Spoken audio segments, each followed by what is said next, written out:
Welcome, everyone, and thank you for being here at We Give Summit 2023. We have closed captioning available today, and it can be enabled at the bottom of your screen by tapping the button labeled CC. My name is Ilyasa N. Shabazz, she, her pronouns. I'm a Black American woman with long box braids, and I'm wearing a mustard top with a pink We Give Summit background. I serve as the Senior Operations and Communications Director at Philanthropy Together. We are a global initiative to catalyze the collective giving movement. And I'm thrilled to have you all here for this session, Ripple Effect Mapping, Amplifying Our Collective Impact and Story. I can't wait to learn more about this tool, Ripple Effect Mapping, and how we can apply it to our own collective giving groups. As the session goes on, please share your reactions, your thoughts, your ideas in the chat. Let's all engage with one another in this space. And at the end of the session, we're going to launch a quick 2-question poll for you to share your feedback. Please be sure to answer before exiting the meeting. Also, stay tuned to find out if your name is randomly selected to receive a book of your choice written by one of this year's summit speakers. We'll announce the winner at the end of this session, so please stick around. And with that, I'd like to pass it for us to see a video. I just want to say that I had the pleasure of sharing space with Tracey, Tera, and Marsha in person last month and learned so much about the work that CoThinkk is doing. So you all are really in for a treat in this next hour. So welcome. What I love about ripple effect mapping is that it recognizes, number one, that complex work is complex. And the traditional measurement tools that we use in evaluation just don't work to capture the real results and the impacts that are happening in communities and in their projects. And so it creates this really nice way from a visual perspective, using stories, using powerful questions, to be able to tease out the really important results from the work that individuals and organizations are doing. Thank you. So welcome to our session, Ripple Effect Mapping, Amplifying Our Collective Impact and Story. My name is Tracey Greene-Washington, and my pronouns are she, her. I'm the founder of CoThinkk, which is a giving circle that works in Western North Carolina. We're focused on systems change, network building, and powerful discourse. And we're led by BIPOC members in our community that are committed to shifting the narrative for communities of color. And I'm also wearing the hat as the president of Indigo Innovation Group, which is a consulting firm that works with philanthropic, nonprofit, and for-profit entities that want to attack and address some of the most complex issues of our lifetime. I'm wearing a blue indigo shirt because indigo is such a complex color with a complex history. And I wanted to make sure I was showing up, embodying that with you today. In just a moment, I'm going to invite my colleagues and my partners who's going to be presenting with me as well. But I just wanted to set the stage in terms of what the session is about.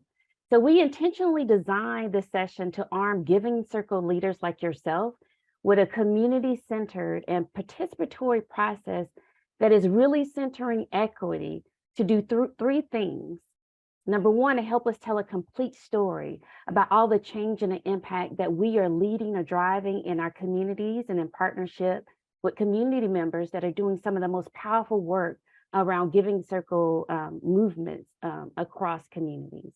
We also wanted to do this session because we wanted you to be able to name explicitly who is driving this change and the innovation that is emerging from all our collective work and our networks, and the way that we are sharing, building, and wielding power together through the powerful model of giving circles. And we also wanted to highlight some of the most strategic solutions that we were seeing in communities and present alternative ways that we could talk about our wins and the impact that we're having and happening in our communities today. So it's our hope for this session that we'll invite you into a place of curiosity. It's our hope for the session that you will see ripple effect mapping as an alternative tool to the more traditional evaluation metrics and tools that are used to really talk about our collective impact that's aligned with our values and to help us support deeper understanding and deeper innovation about the stories that are unfolding in our communities. So in this spirit, I want to introduce my fellow presenters and allow them the space and spaciousness for them to tell a little bit about why they're excited about ripple effect mapping. So we have Tera Coffey, who is with CoThinkk, and we also have Marsha Davis, who is with Davis Squared Consulting. So I want to invite both of you to be able to introduce yourselves and just share a little before we move into the content.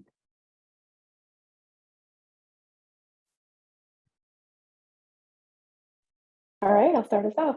I'm Marsha Davis. I'm the CEO of Davis Square Consulting, where it's a boutique consulting firm where we support individuals, families, nonprofits, and larger foundations in operationalizing their social justice values, specifically around implementing the values and the principles of social justice philanthropy and trust-based philanthropy.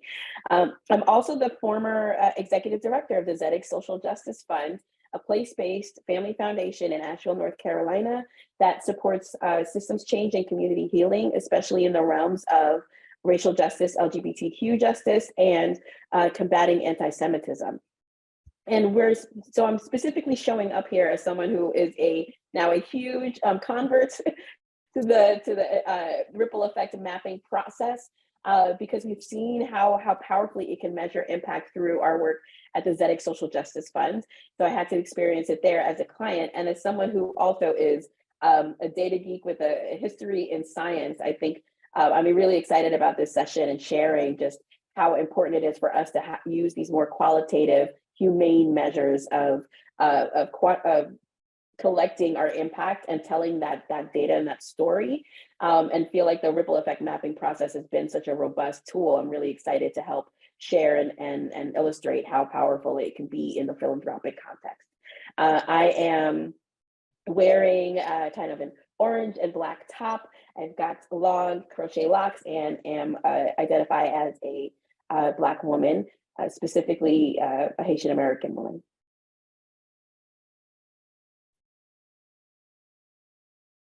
Hey, and I'm Tera Coffey. I'm the Director of Impact with CoThinkk, and I'm a biracial Black woman with curly, dark hair. I'm wearing a multicolored pattern block blouse, and I'm sitting in my office in Asheville, North Carolina, on the unceded land of the Cherokee, surrounded by books and photos of people who love me, and they come alongside me as I do the work that I do for CoThinkk, which is really deeply engaging our community here, both in Buncombe County, as well as throughout Western North Carolina, and our communities of color, so that we're able to do the work that is necessary to really achieve systems change. And I'm so excited to be here to talk about ripple effect mapping with you, because it's a process that really allows us to tell complete stories,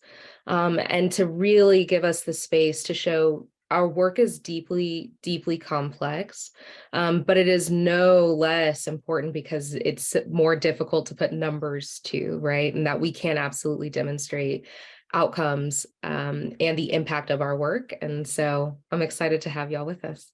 Tracey, I'll turn it over to you. Thank you. So we want to do a couple of things because we only have about, I think, 50 minutes to be with each other. I want to start by saying that diving into ripple effect mapping for us was just a necessity, right? We knew that we were doing some really creative work. We knew our groups were doing some creative work as our partners. And the traditional way of evaluating that work just didn't fit. And that's the beauty about the Giving Circle movement. We have the opportunity to innovate, try new things, replace, unlearn together in so many different ways. And so our hope today is to invite you into that journey with us, to just scratch the surface of what this is and invite you into also talking about and thinking about that deeply as a part of your work. So what we want to do to kind of ground us in the space is that we want to be able to share what ripple effect mapping is, why it could be important to your work, and how you actually do it, right? And then we want to move you into this conversation where we move you from the theory about what ripple effect mapping is to actually practicing it, with providing some key examples of work that we've done, both myself and Marsha, relative to this work in our community. Then we want to create some space to talk about your turn, where you can actually have an opportunity to help us create a ripple in real time, as a really truncated way for us to get the experience of this. And lastly, we just end with some closing thoughts and questions throughout in this conversation together. So I'm excited. So hold on. If you have questions, drop them in the chat. We will be monitoring the chat, bringing in all your voices in various ways. So let's get started. So what is ripple effect mapping, right? So ripple effect mapping is this really beautiful way of mapping the effects and impacts of an impact or a strategy. And we do it in a way that's visual. Oftentimes when our community comes together, oftentimes when we talk about impacts, it's in numbers. But the fact that we can actually visually map allows us to have different type of conversations and see connections in a very different way. Ripple effect mapping is a participatory process, meaning that everyone involved in your giving circle and in your work has an entree and a responsibility and an invitation to participate in the process through asking powerful questions, through interrogating impact, through thinking about how they want to contribute and tell their stories about what's happening relative to change in their work, in their communities, and in their relationships. What ripple effect mapping also is, it engages multiple key stakeholders to map things visually, to see the connections where there was complex collaborations that are often invisible in traditional evaluation metrics, and also for us to be able to see the networks that are naturally emerging that are critical to the work that are often missed in a more traditional evaluation tool. And I think the other positive thing about what it is that it allows us to identify those unintended impacts that often don't rise to the top when we're asking someone a very straightforward question about what worked and what didn't work. One of the things that we always want to acknowledge is that ripple effect mapping didn't come from us, although we see it as a vital tool to be able to map the complex work that is happening in our giving circle work, as well as the giving circle work that you're doing, is that we had the opportunity to use a resource called a field guide to ripple effect mapping by Scott. And I think that we actually provided the link in the Hoover app, and we also will drop the link in the chat for you to have as a resource as we move forward. So, and we talked about the what. You're probably saying, so why is it important? I've given a couple of little nuggets, but what it allows you to do is capture the richness of the complexity of our work. Sometimes when we think about how we talk about impact in our community, in our grantee partners, it doesn't emerge from us saying, how many people did you help? It doesn't emerge from us counting numbers and widgets. What happens is people are telling us stories about this person met this person. And as a result of meeting them, I was introduced to 7 other people. And you know what's really powerful about that? Those were people and relationships that I never had before. And by meeting those 7 people, I now am collaborating on new projects. And as a result of collaborating on those new projects, we've had the opportunity to leverage additional funding. And as a result of leveraging that additional funding, we've been able to build new tools, new ways of being in community. That is how we show up in community in our work as giving circles and community leaders and talking about the change. We don't talk about it in numbers. People talk about it in stories. And so ripple effect mapping allows us to go naturally where we start as a community through our stories to tell our impact. It also allows us to provide an opportunity for reflection and growth, because it allows us to see the connections between the work and see where there's bright spots in our work and places for us to grow and stretch to evolve our strategy as we move forward. It also allows us to celebrate success. It allows us to be nimble, to test, do, and learn in our projects, to understand what is working, what's not working, what are the things we need to amplify, do more of, what are the things we need to interrupt that's no longer serving us, and what are new places that we haven't thought about that we can innovate as well. And I also love that it allows us to see the patterns, like visually. Sometimes it's not enough to see it on paper, but to visually see the connections and how people are connected from a spatial perspective, from a theme perspective, from a community perspective, from a sector perspective, is probably some of the most powerful work that emerges out of ripple effect mapping. But I guess the last piece I just want to mention is, let me tell you, it's just fun. It is fun telling stories. It is fun understanding how our work is connected. Those aha moments when people didn't even know the reason why they got a grant or was connected to this person was because 3 other people had a connection in this other siloed part of their work. And to hear the work, the magic that happens, I call it the secret sauce, the gumbo that's happening in our community. it's just a powerful way that we show up culturally, how we build real relationships. And it's just fun and it brings joy. Because at the end of the day, this is about joy. This is about love. This is about us being in deep relationships as we move forward. So I hope that you understand at a high level what ripple effect mapping is. I hope you understand why it's important. And then now I want to introduce this piece that we wanted to talk about relative to talking about why we do it. One of the things that is important to us is that in talking about ripple effect mapping, we are clear in our giving circle work and the work that we do with our clients. We are driving systems change that is anchoring equity and particularly racial equity in our work. And when we talk about systems change and we're looking for connections in this ripple effect mapping process, we're looking at what work, what partners, what connections are happening that are working to shift the 6 conditions that we feel are critical to systems change. That's mental models, shifting the biases, the stories that we tell ourselves and that we perpetuate and may be complicit in our communities. And we use ripple effect mapping to interrupt those stories, to create a new narrative, a new type of dialogue of what's happening. We use it to talk about and shift relationships and connections, how we are with each other. We use it to identify power dynamics so that we can interrupt them and create investments and strategies and do healing work so we can be able to come together when there's a rupture that occurs, right? We do this work so we can identify places where we can make explicit changes around policies and practices, and more explicitly where resource is flowing and not flowing in our community, and where we need to be strategic in our investments as a collective, as a collaborative, moving this work as we move forward. And this model is based upon FSG's model of shifting systems change. And Tera dropped in the chat a beautiful resource for water systems change that I would encourage you to use. And the reason why we're saying this is because we're going to come back to this when we talk about example. So I want you to hold on to that. So I know I'm moving a little bit fast, but I want to talk about the how, right? The how of ripple effect mapping has 5 distinctive steps. There may be more, but for us, when we're working with community, when we're working with our client partners, we want to streamline and simplify what's happening here. So the first step that you want to do when you first decide that you want to do ripple effect mapping, you got to be able to identify what is your goal. Why are you wanting to talk about and evaluate this program or this strategy, right?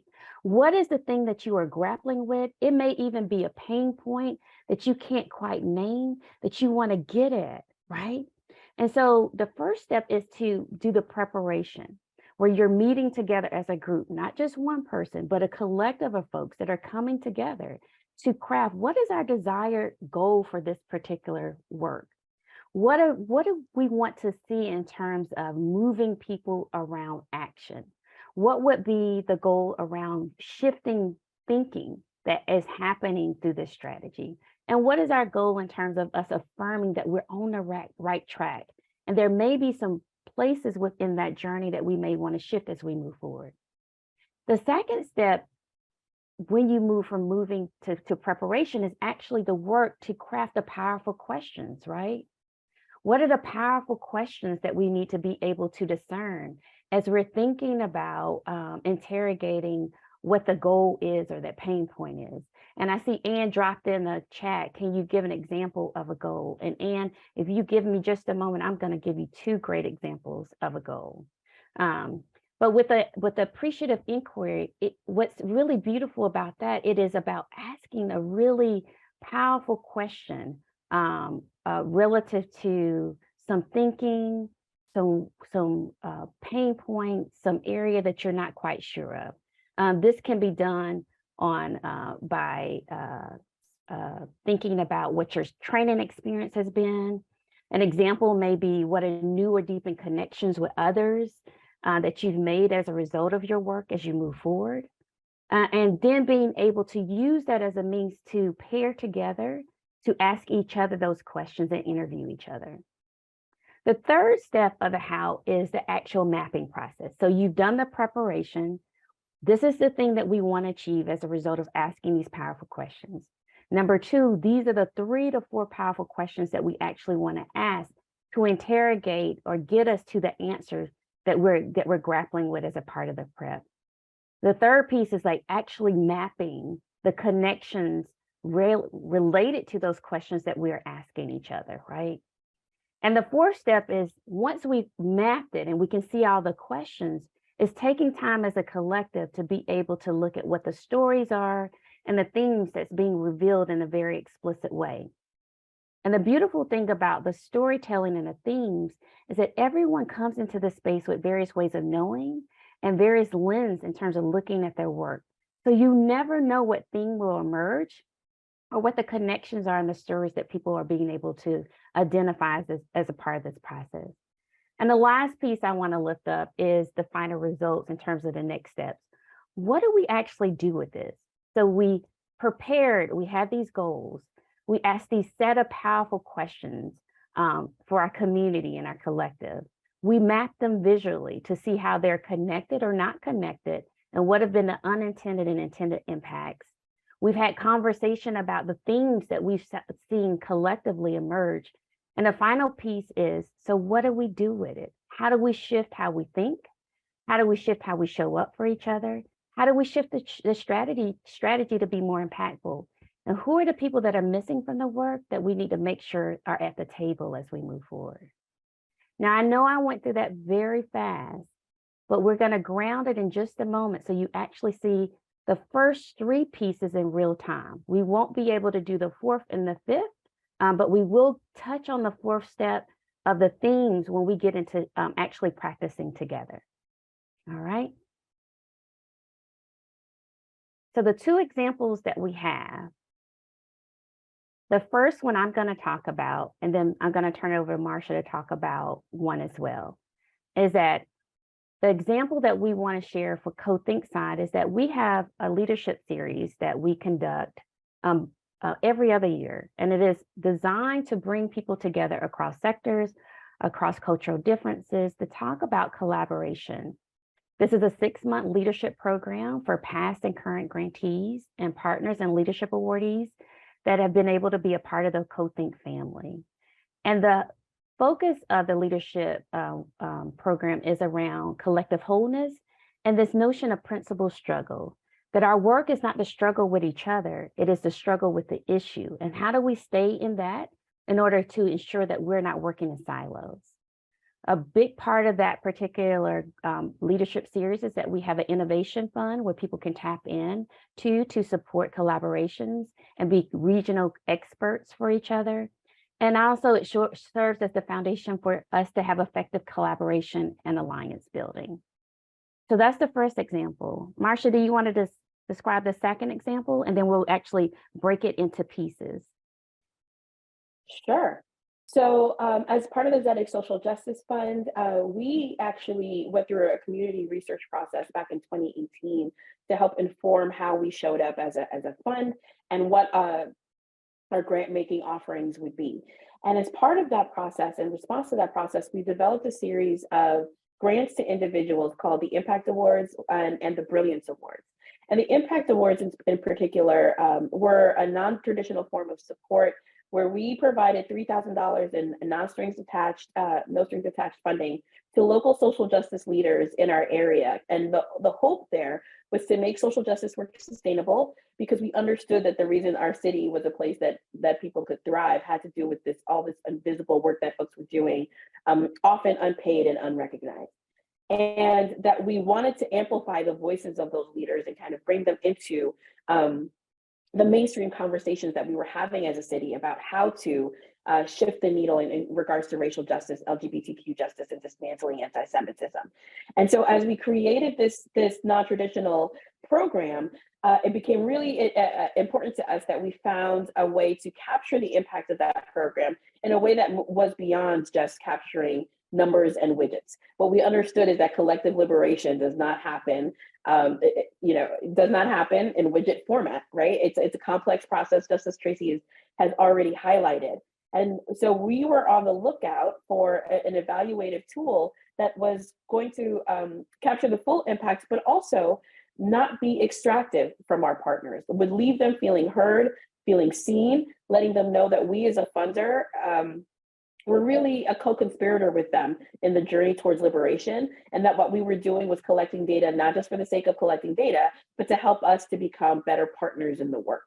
And so we, CoThinkk was one of the grantee partners of Zedek Social Justice Funds, and they introduced us to this wonderful tool. And so we engaged with them as a consultant to lead of the ripple effect mapping process for our Impact Award program. And once we get back to this part, I'll tell you a little bit, some more details about what we found out of that process. Thanks, Marsha. And here we go, Anne. So in this idea of moving from theory to practice, there's a couple of things that we were able to do through our Blueprint Leadership Series.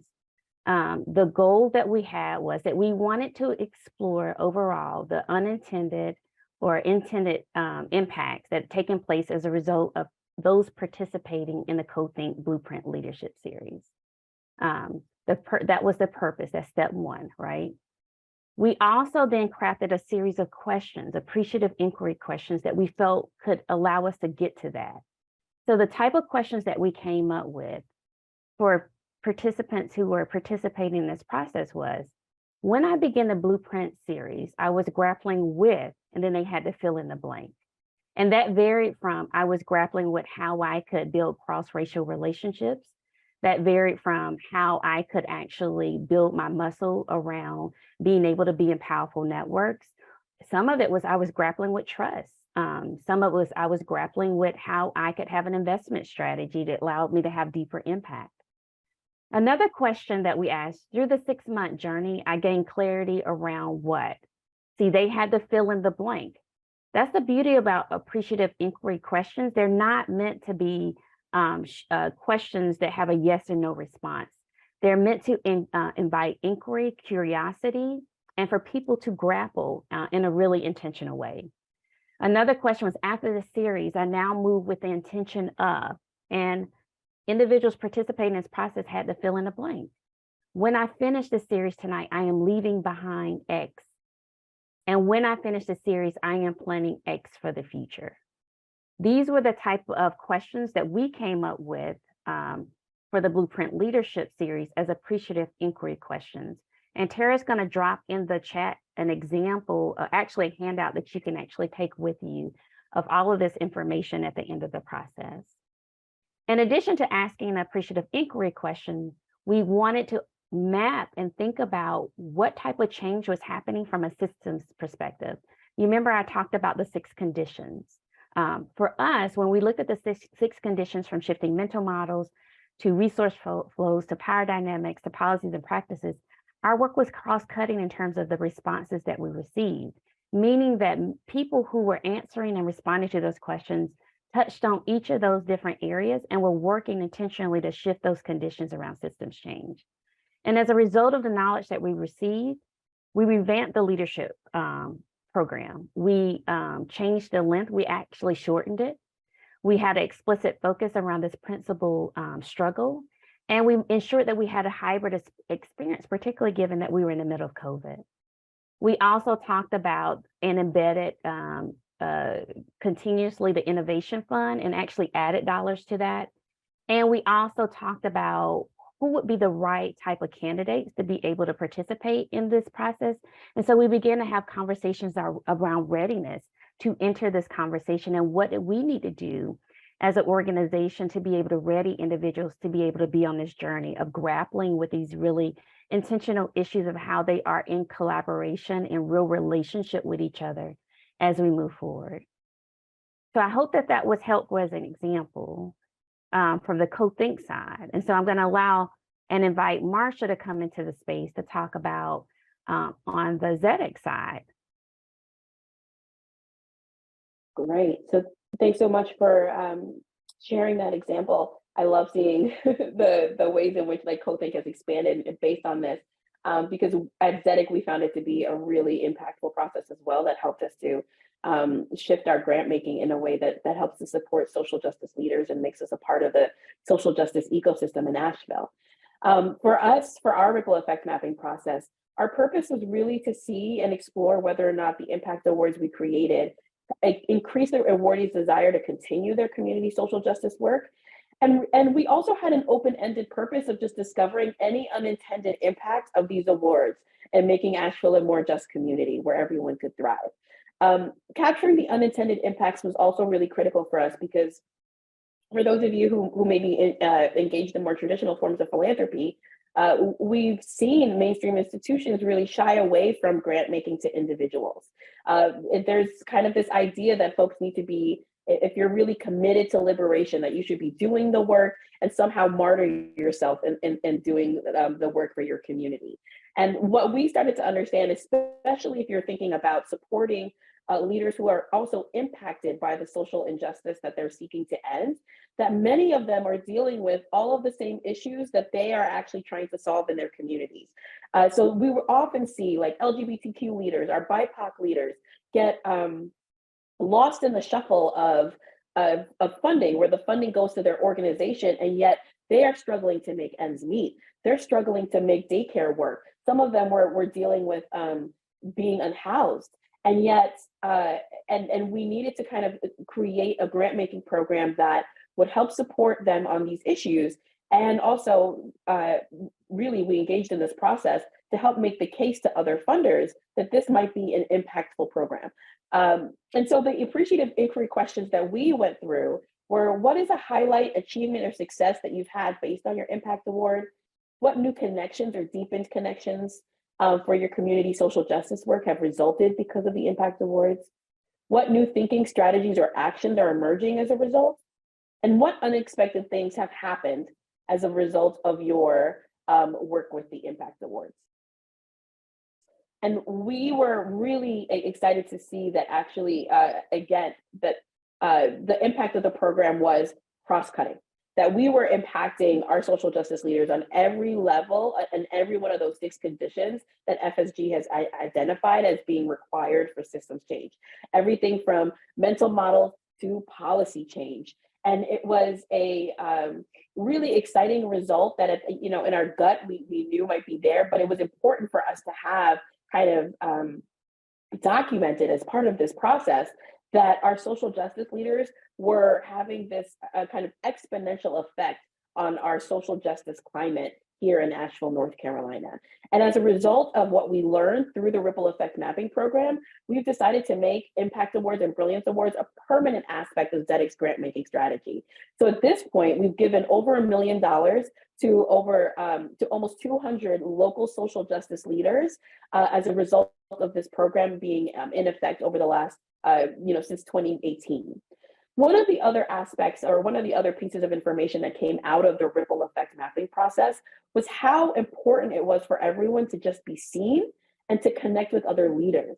One of the things that emerged from one of the things you get from Ripple Effect Mapping is not just a report that tells you all the qualitative impacts of a grant making program. The process in and of itself allowed leaders who maybe were working in silos to be able to connect with each other. And they left the Ripple Effect Mapping process, like literally asking, please make time for us to connect with each other more often. Please help us to create these coalitions. And so in response to that, ZEDIC created an aspect of programming that we called ZEDIC Connect. That's really just moments where we convene our Impact Award leaders along with the nonprofits that we fund through our traditional grant making, and give them opportunities to have meetings of the minds over some of the larger issues that are impacting our communities. And so much has really been able to be birthed out of that. We've also shifted our communication strategy. One of the things that we encountered and learned through the Ripple Effect Mapping process is, even though we as a funder were trying to acknowledge our power, engage in trust-based philanthropy values, and said to our grantees, yes, you can use these funds for whatever you need to use them for, there was so much reticence to do that, really because of trauma that our grantee partners had in relationship with other funders. And so we had to do a lot more teaching and be explicit with our grantee partners about really how committed we were to the idea of letting them use the funds in whatever way they needed and letting them experiment. And so one of the things that we have done is shifted our communication strategy so that we are more explicit about trust-based philanthropy, how we're leaning into that, how we're leaning into justice, and how we're actually letting our social justice leaders have the permission and the space to fail in the same way that innovators in the tech sector always get permission to fail. Many folks who are doing social justice work typically don't have the privilege to do so, and because of how our society is structured, but also we as funders, institutional funders, are putting a lot of pressure on social justice leaders to get things perfect in the beginning, even though we know that they're engaging in these complex processes. So we have shifted our communications to let our grantees know, please experiment. We want you to experiment, because experimentation is the only way that we're going to find these solutions to liberation. And again, our impact, the continued capacity building in partnership with CoThinkk has been invaluable. Really, we see ourselves as being not a funder of CoThinkk, but really a community partner along with CoThinkk, and we're conspiring in this journey towards liberation, and learning so much from their work as a giving circle, and in a way that is seeding decision-making power and sharing decision-making power in innovative ways. We continue to learn from them and share whatever insight we have, as well as we're learning more from these impact awards and these brilliance awards. So in short, I think there's so much that as an institutional funder, we've been getting out of just this one ripple effect mapping process in terms of our ability to meet our grantee partners where they're at, allow them to be humans with us, and allow them to see us as partners in the social justice work that they're engaging in our communities. Yeah. Thank you, Marsha. I hope that you've been able to see, we gave you two different examples. One was the work that we did in our own internal giving circle with a program and initiative to build the capacity of our members and our grantee partners, and how we were able to also then use it as a consultant partner with another funder that had aligned values to be able to help them think about their program and continue to be partners as well. So I see in the chat, will this deck be available? Yes. Will the examples be available? Tera dropped a really beautiful one-pager into the chat so that you can have it and see them side by side in terms of the impacts that are happening as a result of us engaging with this really beautiful tool. But we want to invite you into doing it with us as well. And I saw that Tera dropped in the chat already this really beautiful question. What new thinking and strategic partnerships or relationships have resulted from your engagement with Philanthropy Together? And I see some beautiful responses that have already started populating. And Tera's going to switch her screen and use a tool that we use called a mural board to be able to show you in real time the ripple that is happening. And so you'll see her begin to populate those pieces. And they're meant to serve as clues for other individuals to be able to add to, particularly if they see a connection between what a previous participant may have put in a chat or shared, as a way for us to see the connections of what's happening in a space, particularly when we think about shifting thinking, which is about shifting mental models, which is probably the most powerful way that you can facilitate transformational and systems change work.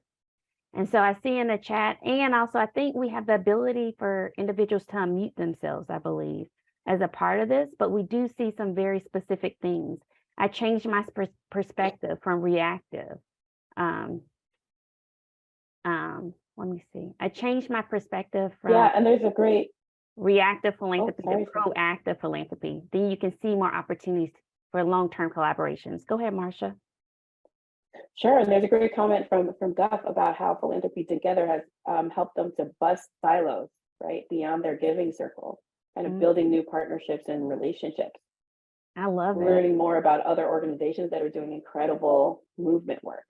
Yeah, and I see another thing in the chat, and it allowed me to embrace more opportunities to connect with other women philanthropy organizations, right?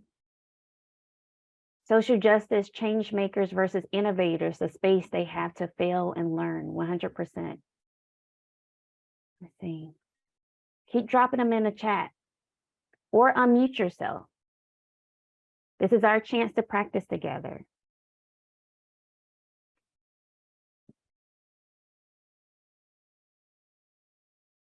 How has Philanthropy Together impacted your work relative to your thinking and your partnerships or relationships?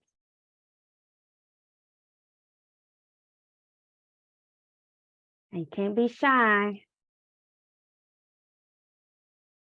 And I dropped it in the chat again.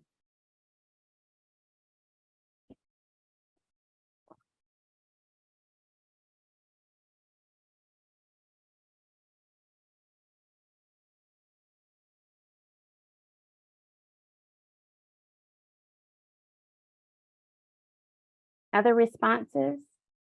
You can either unmute yourself or you can drop it in the chat. In what ways have your engagement with Philanthropy Together changed the way you think? Do you have new partnerships that have emerged? Are you talking to someone that you didn't talk to before? Is your giving circle more diverse? Are you meeting in different places? Are you thinking about philanthropy in a different way, right? Do you have different tools that you didn't have before?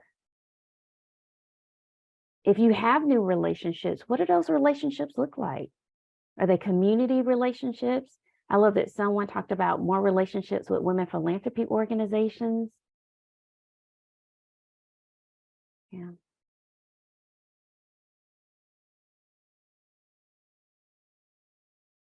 And Marsha, I love what you dropped in the chat. I now see collective giving as a global movement.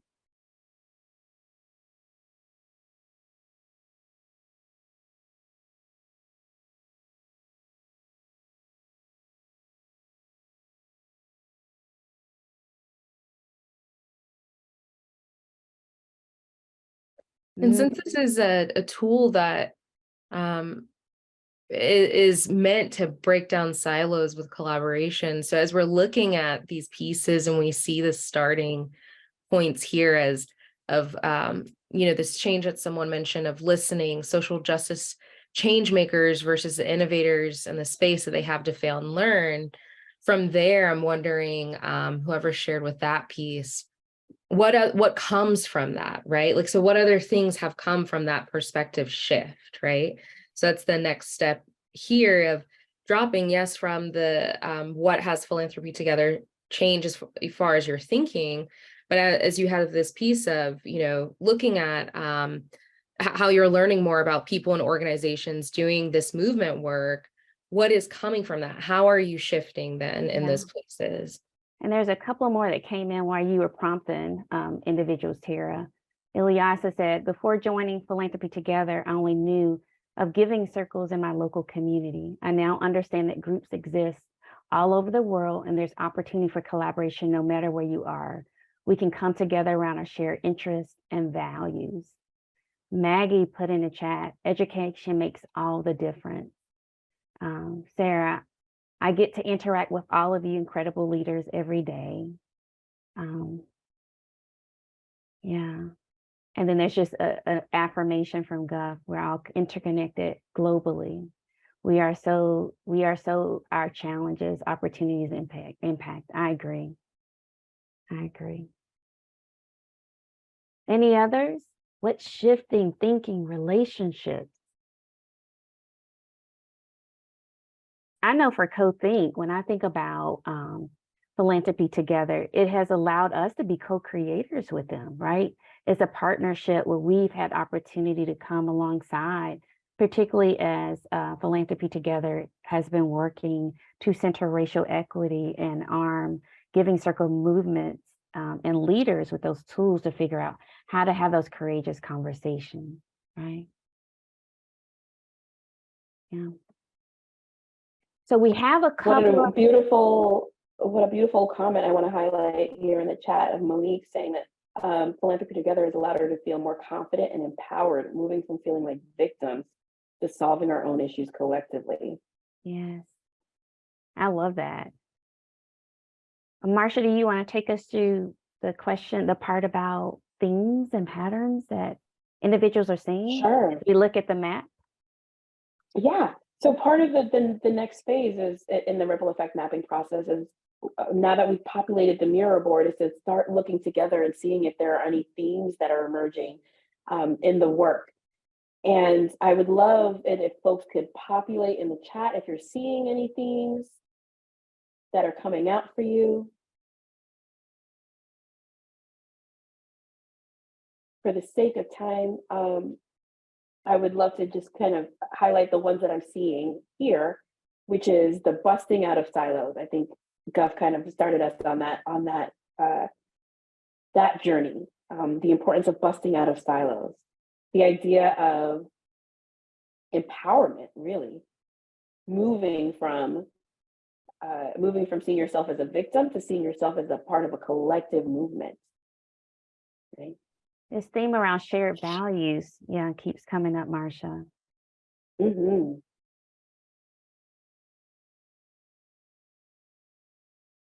I also see a powerful theme about being co-creators alongside of PT, right? That this is an organization that isn't really doing a top-down approach, that folks feel as though they are part of. I think the word community comes to mind as I see everyone's responses, that they're part of a community of change. I agree. I agree. So we only have a couple of minutes left in the session. I hope that we've been able to just scratch the surface. Hopefully you're curious enough to lean in a little bit more, but to see that ripple effect mapping could be a tool to allow you to help make a more complete story, where you don't feel like you're shackled to a traditional evaluation tool that doesn't allow for and honor the complexity of the work that you're doing. And I also hope that you see that it is simple. It is 5 steps, asking powerful questions to each other, and then mapping the impacts in a really beautiful way and pulling out the themes and commonalities that we see. I want to invite you to continue to ask questions. We've dropped in the chat a number of different tools that we hope will be helpful, but I also want to just end by saying, we appreciate the opportunity to be with you. We'd love to share more with you about ripple effect mapping. Thank you for coming to the session. And I want to make sure my colleagues have an opportunity to say a couple of closing words as well. You know, I'd just like to share that there's so much about the themes that emerged about how PT impacts you that I think are in direct alignment with ripple effect mapping. And one of the things I used to say at CoThinkk all the time is how we do things is as important as what we do. Right? And so if we are talking about empowering our communities through philanthropy, then our evaluative systems also need to be in alignment with our values on that front. And so for me, ripple effect mapping has been such a beautiful tool because it allows our community members to come in and be part of the evaluation, and in identifying themes, also be one of the evaluators and letting us know what they're seeing in the data as well. So it's been such a powerful tool that can be applied to so many different contexts. And I'm excited to help support folks. If you have questions about ripple effect mapping or questions about CoThinkk's experience, I'd be happy to follow up and provide more detail about what our experience was with REM. Thanks for sharing the space. Thank you, Marsha. Tera, do you want to say anything? Yeah, I dropped the field guide in its complete form for folks to be able to take a look if they'd like to read the actual kind of body of work around ripple effect mapping. And of course, CoThinkk, the work we did with CoThinkk was on a consultancy basis. So this is work that we do. We have experience working with, obviously, communities of color like ours, and engaging folks in a deep and real way that honors both the expertise and wisdom of community, but also the complete stories that our work deserves. So feel free to reach out to us. I'll post my email here in the chat as well. And you can reach Tracey, myself, or Marsha through the Whova app. We're around. So we'd love to connect and share with you. Thank you. And we'll turn it back over to Philanthropy Together. Yes.